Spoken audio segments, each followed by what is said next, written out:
Sir, தாவேக்காவுடைய சமத்துவ Christmas விழா கொண்டாட்டம் கிட்டத்தட்ட ஒரு படிப்படியாக அரசியல் நகர்வுகளை கரூருக்கு அடுத்து ஈரோட்டில் அப்படியே தொடர்ந்து நகர்ந்துகிட்டே இருக்கிறாரு. இந்த விஜய் அவர்களுடைய போக்கு எப்படி சார் பார்க்குறீங்க? ஈரோட்டில் தான் அவர் ஒரு அரசியல் கட்சியாக ஒரு நிகழ்ச்சியை நடத்தியிருக்கார். அதுவரை நடந்தது ரசிகர் மன்ற நிகழ்ச்சிகள். ஈரோட்டில் நடந்தது தாவேக்கா கட்சியினுடைய ஒரு நிகழ்ச்சி. மிக சிறப்பாக திரு செங்கோட்டையன் அவர்களால் வழிநடத்தப்பட்டது. அப்போ அந்த நிகழ்ச்சியில் அவர் பேசக்கூடிய விஷயங்கள் எல்லாமே முந்தைய விட அதிகமாக பேசுறாரு.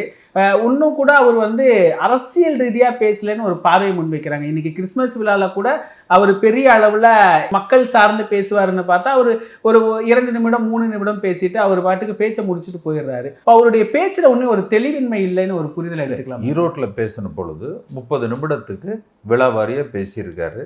அதில் ஆளுகிற திமுகவை புரட்சி தலைவர் எம்ஜிஆரை போல, ஜெயலலிதா அம்மாவை போல திமுக ஒரு தீய சக்தி, அந்த தீய சக்தியை அகற்ற வேண்டும். அடுத்து களத்தில் இல்லாதவங்களை பற்றி நம்ம பேசணுங்கிற அவசியம் இல்லை, பாஜக கொள்கை எதிரி என்கிற அளவில் பேசியிருக்காரு.